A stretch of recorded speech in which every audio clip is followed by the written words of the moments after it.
नमस्कार, vision IAS के news today के इस अंक में आप सभी का स्वागत है। इस अंक में हम आपके लिए लेकर आए हैं यूपीएससी परीक्षा की दृष्टि से महत्वपूर्ण कुछ अहम खबरें। आइए सबसे पहले नजर डालते हैं इस अंक की हेडलाइंस पर। सांख्यिकी और कार्यक्रम कार्यान्वयन मंत्रालय मोस्पी द्वारा जारी किए गए पेरोल डेटा ने औपचारिक रोजगार सृजन में वृद्धि दर्शाई है। नेपाल में राजनीतिक संकट, सूचना प्रौद्योगिकी मध्यवर्ती संस्थानों के लिए दिशा निर्देश और डिजिटल मीडिया आचार संहिता नियम 2021 प्रभावी हो गए हैं। विद्युत मंत्रालय ने कोयला आधारित ताप विद्युत संयंत्रों में बायोमास के उपयोग को लेकर एक राष्ट्रीय मिशन स्थापित करने का निर्णय लिया। दिल्ली उच्च न्यायालय ने किसी व्यक्ति के विस्मृत किए जाने के अधिकार को बरकरार रखा है। आइए अब खबरों पर विस्तार से चर्चा करते हैं। सांख्यिकी और कार्यक्रम कार्यान्वयन मंत्रालय द्वारा जारी किए गए पेरोल डेटा ने औपचारिक रोजगार सृजन में वृद्धि दर्शाई है। मोस्पी के पेरोल डेटा से ये पता चलता है कि मार्च में कर्मचारी राज्य बीमा निगम और राष्ट्रीय पेंशन योजना के तहत अधिक संख्या में नौकरियां सृजित हुई थीं। कर्मचारी भविष्य निधि संगठन के तहत सृजित नौकरियां फरवरी में सृजित नौकरियों के बराबर थीं। औपचारिक रोजगार वो है जब संगठित क्षेत्र में विभिन्न कानूनों, सामाजिक सुरक्षा लाभों और अन्य अधिकारों के माध्यम से सुरक्षा के साथ नियमित कार्य मिले। कई राज्यों में दोबारा लॉकडाउन होने के बावजूद मार्च में अधिक संख्या में औपचारिक नौकरियां सृजित हुई थी। औपचारिक रोजगार की दिशा में सरकारी पहलों की बात करें तो आर्थिक सर्वेक्षण 2019-20 में ये वर्णित किया गया है कि वस्तु एवं सेवा कर की शुरुआत, भुगतान का डिजिटलीकरण, सब्सिडी या छात्रवृत्ति या पारिश्रमिक और वेतन का बैंक खातों में प्रत्यक्ष लाभ अंतरण, जनधन खाते आदि खोलने की पहलों ने औपचारिक रोजगार वृद्धि में सहायता की है। अनौपचारिक क्षेत्र को हतोत्साहित करने के लिए औपचारिकता को प्रोत्साहित करने वाले स्टार्टअप्स को बढ़ावा देना। इसके अलावा सामाजिक सुरक्षा संहिता विधेयक 2020 तथा उपजीविका जन्य सुरक्षा, स्वास्थ्य और कार्यदशा संहिता विधेयक 2020 विशेष रूप से अनौपचारिक श्रमिकों के लिए सामाजिक सुरक्षा का विस्तार करते हैं। कर्मचारी राज्य बीमा योजना के तहत अंशदान सीमा को कम करके 6.5% से 4% कर दिया गया है। ये गैर मौसमी और कर्मचारी राज्य बीमा अधिनियम 1948 के तहत 10 या अधिक श्रमिकों वाले विनिर्माण प्रतिष्ठानों पर लागू है। अर्थव्यवस्था में औपचारीकरण का काफी महत्व होता है। इससे बेहतर गुणवत्ता वाली नौकरियों और उच्च उत्पादकता के साथ नौकरी की सुरक्षा में सुधार होता है। उच्च कर से सकल घरेलू उत्पाद अनुपात के साथ व्यापक कर आधार होता है। ये भारत में कम है, यानी जीडीपी का लगभग 15% है। सूक्ष्म, लघु एवं मध्यम उद्यम क्षेत्र की औपचारिक पूंजी और भूमि तक पहुंच सुनिश्चित होती है। कोविड जैसी आपदाओं और महामारियों के प्रति अर्थव्यवस्था के लचीलेपन में सुधार होता है।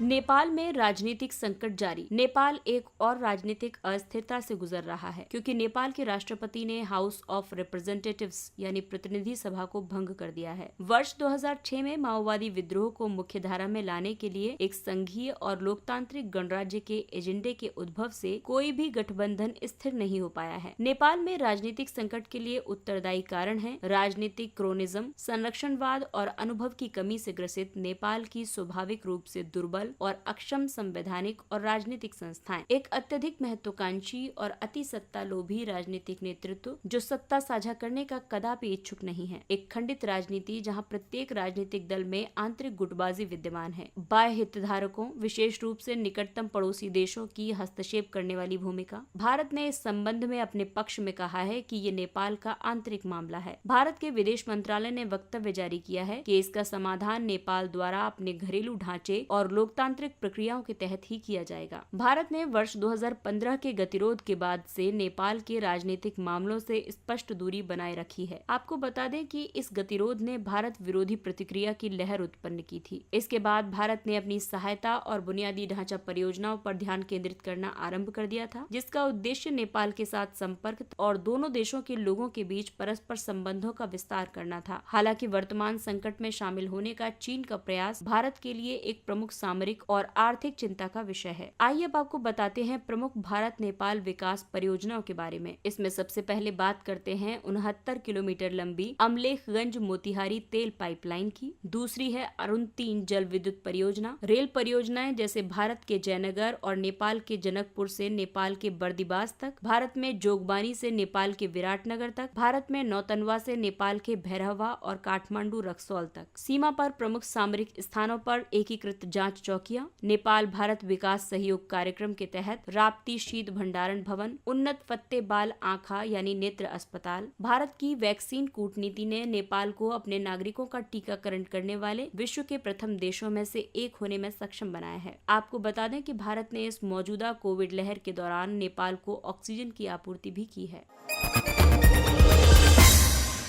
सूचना प्रौद्योगिकी मध्यवर्ती संस्थानों के लिए दिशा निर्देश और डिजिटल मीडिया आचार संहिता नियम 2021 प्रभावी हो गए हैं। इन नियमों को 25 फरवरी को अधिसूचित किया गया था और सोशल मीडिया मध्यवर्ती संस्थानों को इन नियमों का पालन सुनिश्चित करने के लिए 3 महीने का समय दिया गया था। केंद्र सरकार द्वारा सूचना प्रौद्योगिकी अधिनियम 2000 की धारा 87(2) के तहत प्राप्त अधिकारों का प्रयोग करते हुए इन नियमों को तैयार किया गया है। आपको बता दें कि इन नियमों को पूर्ववर्ती सूचना प्रौद्योगिकी मध्यवर्ती संस्थानों के लिए दिशा निर्देश नियमावली 2011 के स्थान पर लाया गया है। आपको बता दें कि नए नियमों के निर्माण की आवश्यकता वाले कारक हैं अपराधियों और राष्ट्र विरोधी तत्वों द्वारा सोशल मीडिया के दुरुपयोग की बढ़ती घटनाओं ने कानून प्रवर्तन एजेंसियों के समक्ष नई चुनौतियां उत्पन्न की हैं। ये फेक न्यूज और मिथ्या सूचनाओं के लगातार प्रसार से निपटने के लिए आवश्यक है। अवैध और अनुचित सामग्री से निपटने के लिए आंतरिक तंत्र होने के बावजूद स्वनियमन की विफलता है। आइए अब जानते हैं इससे संबंधित चिंताएं। सूचना, मिथ्या सूचना या दोषपूर्ण सूचना जैसा भी मामला हो, इसके प्रथम प्रवर्तक की पहचान करने के लिए सोशल मीडिया कंपनियों द्वारा एंड टू एंड एन्क्रिप्शन की प्रतिबद्धता को भंग करना, सूचना प्रौद्योगिकी अधिनियम में किए गए राज्य क्षेत्रातीत मानदंडों से संबंधित विवाद, नए नियमों के अनुसार भारत के बाहर उत्पन्न होने वाले संदेश के विरुद्ध भी कार्रवाई की जा सकती है। डेटा सुरक्षा कानून के अभाव में सत्यापन डेटा के दुरुपयोग की संभावना बनी हुई है। इसके अलावा भारत में इंटरनेट उपयोगकर्ताओं की बड़ी संख्या नए नियमों को लागू करना कठिन बनाती है।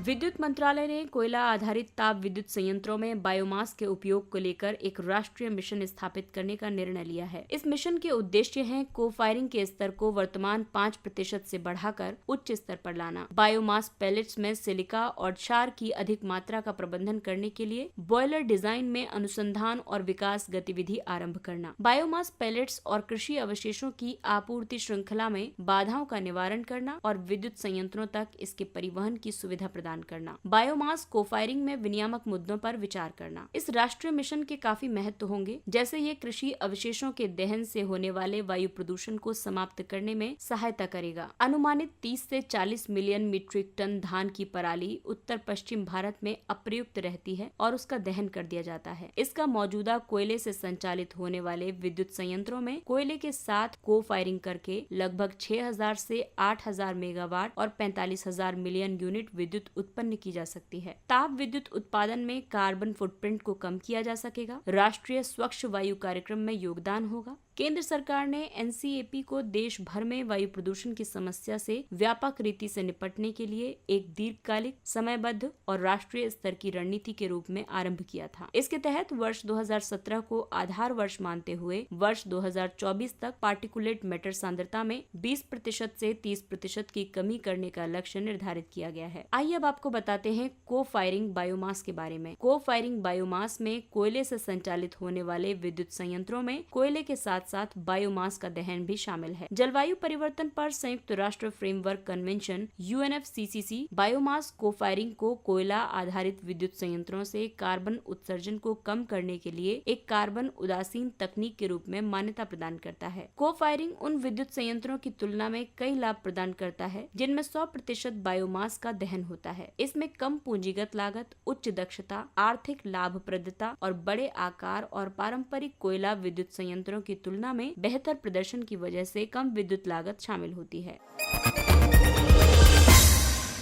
दिल्ली उच्च न्यायालय ने किसी व्यक्ति के विस्मृत किए जाने के अधिकार यानी राइट टू बी फॉरगॉटन को बरकरार रखा है। राइट टू बी फॉरगॉटन सार्वजनिक रूप से उपलब्ध स्रोतों से व्यक्तिगत जानकारी को हटाने का अधिकार है। ये ऐसी जानकारी होती है जो अब आवश्यक या प्रासंगिक नहीं है। इन स्रोतों में इंटरनेट और सर्च इंजन, डेटाबेस, वेबसाइट आदि शामिल हैं। वर्तमान में भारत में RTBF के संबंध में वैधानिक प्रावधानों का अभाव है। हालांकि वैयक्तिक डाटा संरक्षण विधेयक 2019 में इसे शामिल किया गया गया है, लेकिन इसमें डेटा हटाने के विशिष्ट अधिकार का अभाव है, जैसा कि European general data protection rights GDPR के अनुच्छेद 17 में अनुबंधित किया गया है, जिसमें उन परिस्थितियों को रेखांकित किया गया है जिनमें व्यक्ति विस्मृत किए जाने के अधिकार या हटाने के अधिकार का प्रयोग कर सकते हैं। आइए अब आपको बताते हैं कि RTBF यानी राइट टू बी फॉरगेटन की आवश्यकता क्यों है। ये किसी भी व्यक्ति की स्वायत्तता और निजता के अधिकार की रक्षा करता है, जैसे कि KS पुट्टास्वामी बनाम भारतीय संघवाद में उच्चतम न्यायालय ने निर्णय दिया था। इंटरनेट पर महिलाओं के हितों की रक्षा करता है तथा उत्पीड़न, धमकियों और हमलों को सीमित करता है। इससे संबंधित वाद है सुभ्रांशु राउत एट गूगल बनाम ओडिशा राज्य में ओडिशा उच्च न्यायालय व्यक्तिगत प्रतिष्ठा की रक्षा करता है। इसके संबंध में कॉज टाइटल से नाम हटाने पर कर्नाटक उच्च न्यायालय ने फैसला दिया। सामाजिक और आर्थिक अलगाव से बचाव करता है। उच्चतम न्यायालय के KS पुट्टास्वामी बनाम भारत संघवाद में माना था कि राइट टू बी फॉरगेटन कुछ सीमाओं के अधीन है। राइट टू बी फॉरगेटन का प्रयोग वहां नहीं किया जा सकता है जहां विचाराधीन जानकारी कुछ मामलों में आवश्यक है, जैसे अभिव्यक्ति और सूचना की स्वतंत्रता के अधिकार का प्रयोग, कानूनी दायित्वों का अनुपालन, लोकहित या लोक स्वास्थ्य के लिए किए गए कार्य का निष्पादन, जनहित के उद्देश्य से संग्रहण, वैज्ञानिक या ऐतिहासिक अनुसंधान उद्देश्य या सांख्यिकी के प्रयोजन के लिए, या फिर कानूनी दावों का स्थापन और अभ्यास या बचाव के लिए।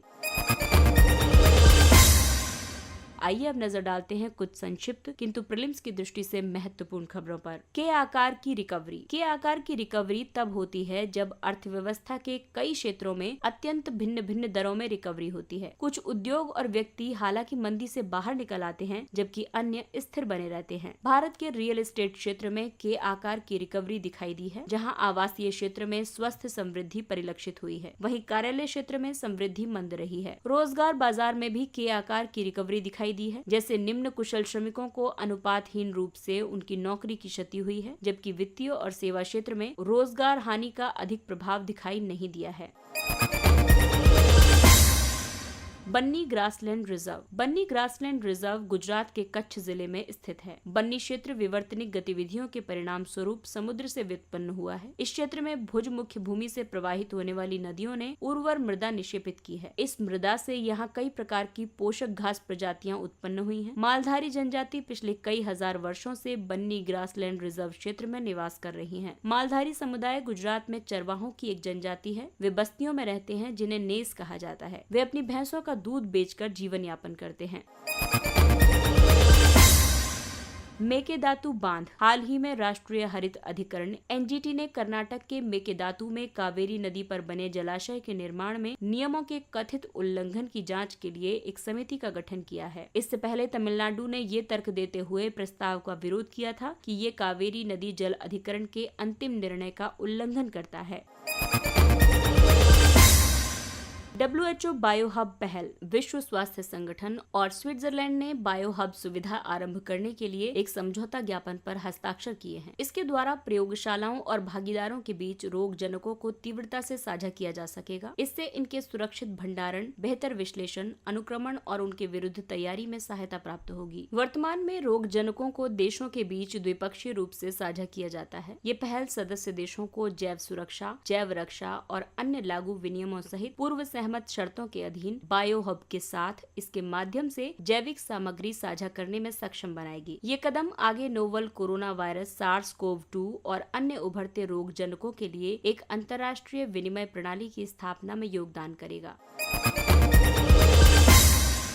वैशाख बुद्ध पूर्णिमा। वैशाख बुद्ध पूर्णिमा को तथागत गौतम बुद्ध के जन्म, प्रबोधन और महापरिनिर्वाण के दिवस के रूप में त्रिपक्षीय पवित्र दिवस माना जाता है। भगवान बुद्ध का जन्म राजकुमार सिद्धार्थ गौतम के रूप में पूर्णिमा तिथि को 563 ईसा पूर्व लुम्बिनी में हुआ था। उन्होंने बोधगया में एक बोधि वृक्ष के नीचे आत्मज्ञान प्राप्त किया था। उन्होंने सारनाथ में अपना प्रथम उपदेश दिया था और कालांतर में उनकी शिक्षाएं और सिद्धांत बौद्ध धर्म का आधार बने। हिंदू धर्म में बुद्ध को भगवान विष्णु के 9वें अवतार के रूप में माना जाता है। इसके साथ ही ये अंक समाप्त होता है। अगले अंक में फिर मुलाकात होगी कुछ अन्य महत्वपूर्ण खबरों के साथ। तब तक अपना ख्याल रखिए और 18 वर्ष से अधिक के सभी लोग कोविड के दोनों टीके लगवाएं। इसके अलावा कोविड नियमों का पालन करें, मास्क पहनिए, 2 गज की सुरक्षित दूरी बनाए रखें और हाथ और मुंह साफ रखें। इसके साथ ही विजन IAS की पूरी टीम को दीजिए इजाजत। नमस्कार।